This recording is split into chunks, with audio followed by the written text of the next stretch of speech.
Well, what's up, guys? So it is your friend Nita. It's been so long since I have been on my channel. Oh my goodness, but I am back to give you guys an in-depth walkthrough of how I color graded and transformed the He's Been Good video. Also, shout out to the talent of this video, Brandon Sutton. This is his He's Been Good video shoot. He's an amazing Christian artist right here in Charlotte, North Carolina. He also happens to be family. That's my cousin. So yeah, go book him ASAP. All of this was color graded with the Dehancer plug-in. It is freaking amazing, and I am not just saying that, like, it is freaking amazing. I used it from start to finish with this whole color grading experience, and you're gonna want to stick around because guess what? There is a 10% off code for you. So stick around, let's get right into the video. I am working in Davinci Resolve. Let's do it. All right, guys, so everything is freaking off. All right, so for starters, this is Dehancer Pro. I'm in the 7.3.1 version. We have, so as soon as you download the plugin, you're gonna get a side of tabs on this side panel. You have your input, we're gonna walk through them. You have input, film, film developer, film compression, expand, print, color head, film grain, halation, bloom, film damage, film breadth, gate weave, overscan, vignette, monitor, output, LUT generator, options. It's so much already. All right, so the first tab is solely for, and I want you guys to see what's happening. I'm gonna turn this off again. Nothing. This input right here has already converted it to Rec 709 for me. So that's what I'm doing. This is the Rec 709 version. As you can see, there is no grain on our image. It's super sharp. Everything is in detail view. And so let's hop right in. So input, you're gonna choose your camera. I've already done this. I'm gonna walk you guys through the things that I already have set up. But yeah, so you're gonna choose your camera. Right now, I'm shooting on the FX6 S-Log. I don't know why it's in 12,800, but we were in 800. So yes, we're shooting with the FX6 S-Log 3, ISO at 800. So right here, you can make your minor tweaks to the exposure. Of course, I'm at 0.852 because I needed to bump it up. It was also a learning curve with the FX6. It was a learning curve. So, but I was able to recover a lot. So anyways, you have the temperature, controls right here. I beefed it up. It was a little cooler. I beefed it up to the 26 range. And just to bring back some like warmth to it. You can mess around with the tint, introduce some green and magenta shifts. I am at 2.8. Thought that was a sweet spot. And then you have the other settings that I didn't really change. So once you have that, that is your first tab. You're just solely inputting your camera information. And so from here, it's gonna go ahead and give you that Rec 709 output.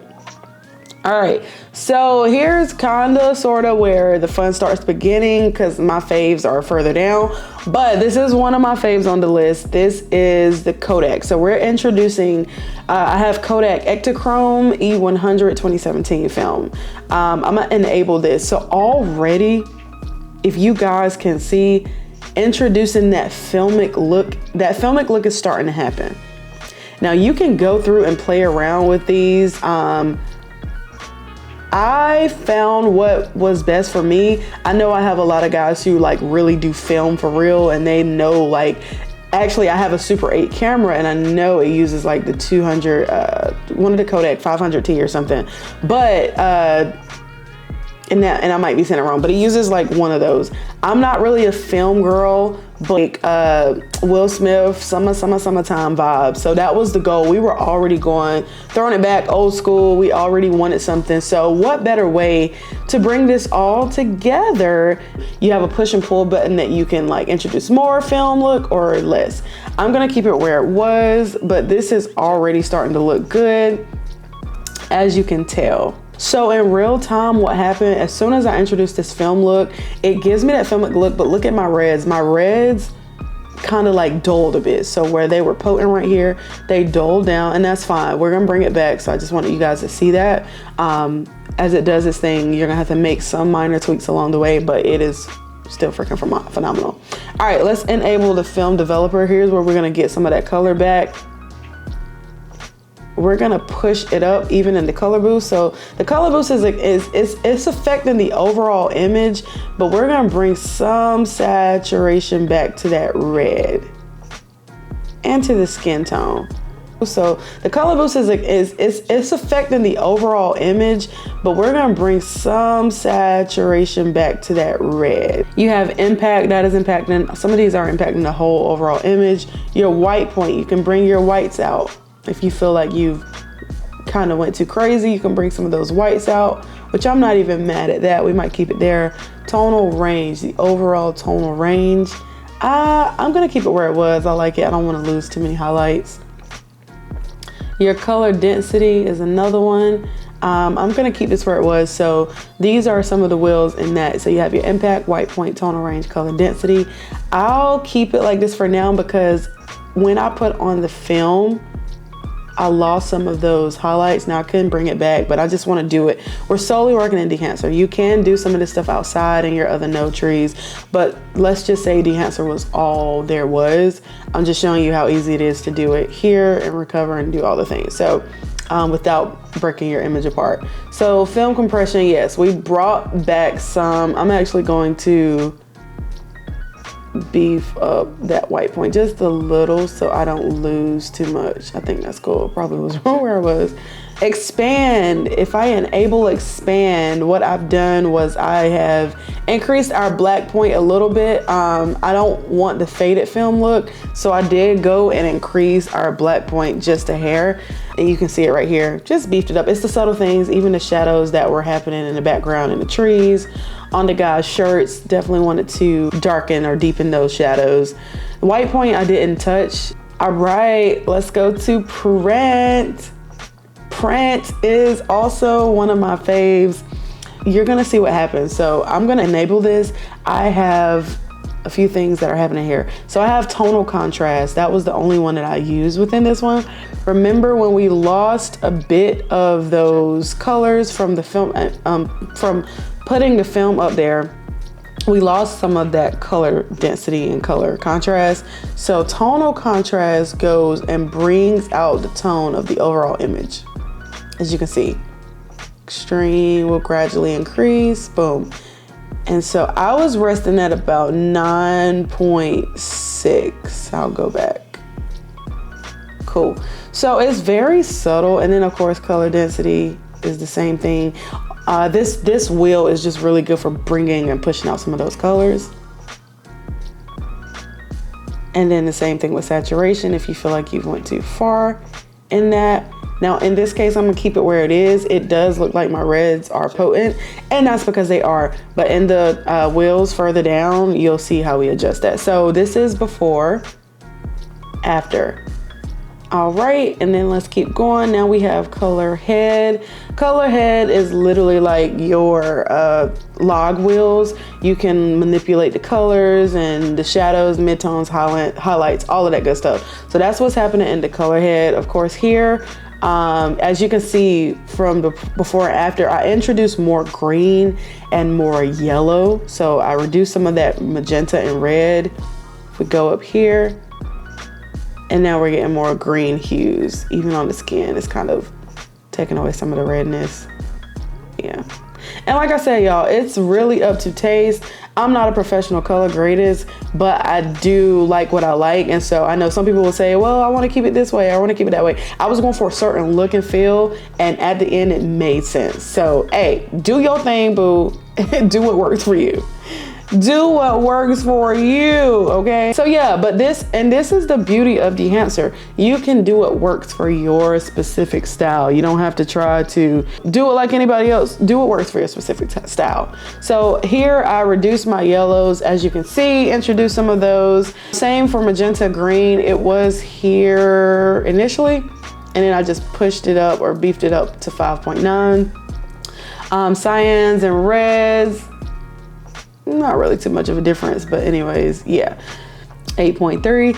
I didn't touch anything else, but you can play with the highlights if you want to. You can play with your midtones, all that good stuff, until you get the desired look. But that is color head. That is one that helps make everything that you did above make sense. So if you feel like you went too far in some of the colors here, or the filmic look has done certain things or taken certain shifts, go to your color head and you can kind of go ahead and make those subtle tweaks. All right, let's keep it going. Now this would have to be, now these three right here, grain, halation, bloom, chef's kiss. Like this is the trio, this is the all-star team. I had to switch the scene so that you guys can really get in full effect of what's happening. I'm gonna turn everything off. This is where the all-star trio, everything from this point is going crazy, is going crazy, is going crazy. So the film grain, I want you guys to see what's happening. I had to switch the whole scene because I want you guys to see this one specifically because we had a very sharp image. You can see the letters on the hat, like everything is in focus, the eyes. But check this out. This is where it goes down. I'm gonna enable it so my settings are gonna pop up, but I need you to see what's happening. Actually, before that, this is why Dehancer just got it when it comes to this.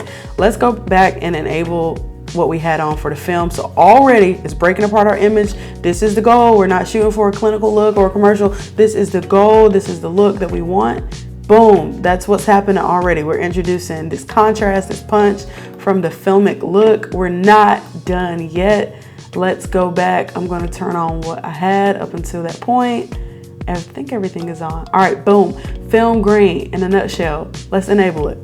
So this is where the show just gets crazy. We're at 19.3. Look at what's happening. When you start doing this film resolution, it starts to literally break down the image, gives it a blur. It takes the sharpness and the edge off of it. So it literally erases that clinical look. It's all going down. Look at how in focus.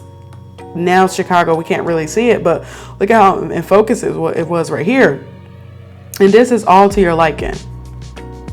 So it pulls that edge off. I was at 19.3 and now that I'm looking at it, I might tweak it, but this is where we were at, y'all. That stills the show for me. But yeah, so, and then of course your shadows, midtones, you can play with all of these buttons again. It's kind of redundant to what's above, but you tweak it again for your liking. Let's hit that halation really quick because that goes crazy too. I am in the 35 mode, but if you go to the Super 8, boom, it's even crazier. It literally plays on those highlights anywhere where that sun is beaming at. You can see it on the shades. It's good for accent pieces, jewelry. It really works in highlight portions. And so you can look at it and see what it's doing. You can literally adjust the amount. If we pull, or let's scale up on the hat. Let's scale on the hat. You can see the before and after. So this is, like I said, this is the all-star team. Everything from this point literally makes it start to make sense. So everything above is important, but this is when you really start to get that look developed. So I love it. I just had to really quickly insert this frame because I felt like this frame did a better job with showcasing what is actually happening, even right here. And then, as you know, the bloom is just going to beef it up even more in those highlights. So yeah, y'all, we are cooking with grease. Like, this is the all-star trio. But anyways, I wanted to hop in and show you guys that, like a closer detailed view. And then let's hop back into the video and listen to me rave about it some more. If you know Super 8 cameras and all the film stuff, then you'll have a field day with like the technical like numbers and stuff that you want to use. But for me, I'm at 35. That was good enough for me. So we're gonna keep going. And then here's where it just, like I said, everything after this, we're soaring now. So this is the film damage, which also I had an effect on it too to introduce a little bit more. But this is cool. I'm gonna show you what it's doing. So as you play the video, you'll see like these specks. And you'll see these like dirty specks pop on the screen. I'm gonna see if I can find it for you. Let's do Super 8. Okay, right here. You see it just hit his face, and that's before and that's after. Oh, that's cool. I like that. There's one right here too, before, after, and they kind of changed locations. But you saw it. So that's what it's doing. Actually, that's a good one right here. It just popped up on his arm. And as you scroll through, it literally dirties up that scene, giving you, again, that filmic look. So if you were actually looking at a Super 8 film, as the film in it rolls, you'll see the artifacts on it begin to pop up. So this is what it's doing. It's duplicating real life examples of how it would be to shoot on a Super 8. That's why just chef's kiss. I love this. I love it. I love it. I love it. Moving on, we have film breath. I don't think I use this, but again, play with it for your liking. You have the same situation as the other three at the top. but you can play with it for your liking. I personally didn't use it. Here is the gate weave. You can also play with this and expand it for the impact. This was not one that I used, but because I felt like I just had a sweet spot going on. Then there's overscan. This one is fun when you are introducing. So I was one to buy a lot of like Kodak film things. I had like bought so many different frames, Kodak frames, so many different Super 8 frames to overlay. My downloads are crazy with them. However, I do not have to go in and input them anymore, and I think this is amazing. So over here, you can literally choose. I'm just gonna play around with some of them. You can literally choose what works for you. It's beautiful. Like, I think Dehancer did their big one with this, because, and even for like, oh my gosh, when you're doing like fashion stuff and you want to recreate certain looks, like this stuff is good for that. Like, I freaking love it. You can go literally and change the side here to positive. I have it on negative just because that kind of feels more true to the Super 8. You have the gate shape. You can keep it sharp. So our edges here just got super sharp. You can keep it rounded. You can turn it off, period, which nobody wants to turn it off, but I kept mine on normal. And then for film orientation, you can switch it to horizontal. Like I said, it can go crazy. This is the exposure of what's happening around it.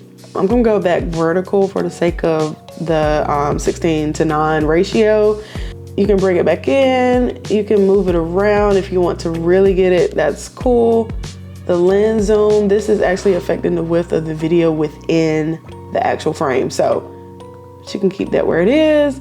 You can offset it to where you need to be. And then the gate defocus is really fun too, because the edges are super like sharp. But if you want it to feel less sharp, this is what that gate defocus does. So it just affects the gate perimeter. But yeah, so you can keep that on. I personally would leave it off until you are ready to like solidify everything, just so it doesn't, you know, mess up your workflow depending on your software or computer storage. So next up, vignette. Vignette is what it sounds like. You can introduce a nice vignette.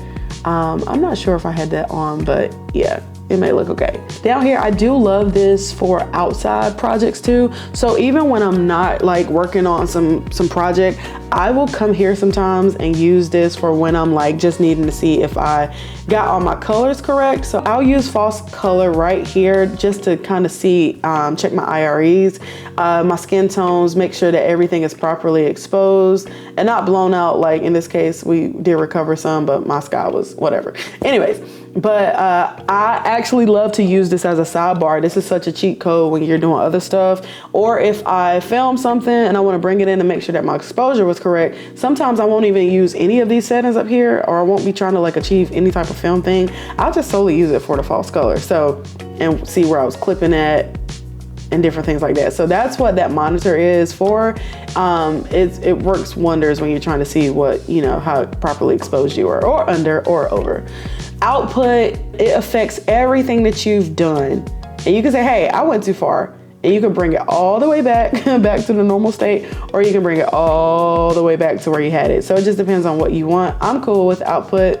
The LUT generator, I wanna say after you've done everything, you can literally export the LUT and use it for other videos. And I think that is like so cool. You don't have to reinvent the wheel. You don't have to come back and do the same thing or copy and paste the same settings. You literally can export this LUT out, and that just works wonders. And then of course, options, quality, license info, check profiles.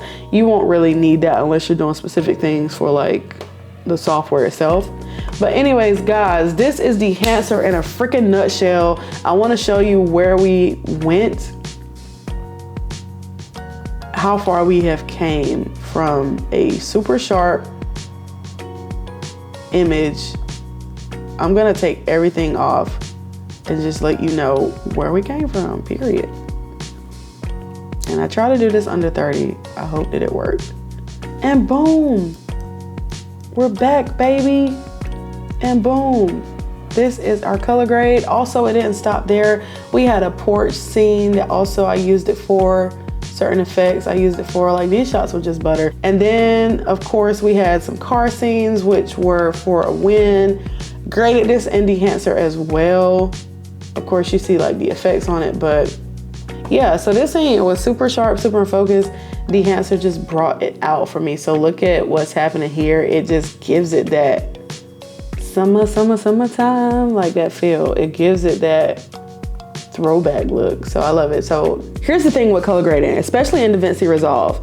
Dehancer literally simplifies everything for you. You do not have to be a professional color gradist. You do not have to, you have to know a little bit, but you don't have to know everything. The things that were maybe not achievable filmic looks that you had to go and see somebody for or get your video sent over to a colorist, they make it so easy. And this is not like shots to people who do this and you still need to hire a professional color gradist if that's what you're going for. But what I'm saying is that to the average consumer, to the person who just wants to do a passion project, or to the person who wants to just have a moment to be creative, you're not limited is what I'm saying. So y'all know I'm looking out for y'all. So listen, let me tell you what I did. Let me tell you what me and Dehancer did. There is a code under my name, Ronita, RONITA. I'm gonna put it on the screen. Use this code to get your 10% off and tell them I sent you. And also when you use this code, get your 10% off, enjoy your 10% off, and enjoy Dehancer. It's literally gonna change the game. If you do use Dehancer and you get it, let me know. DM me on Instagram. I wanna see the content. I wanna see what you created. So guys, have fun, happy creating.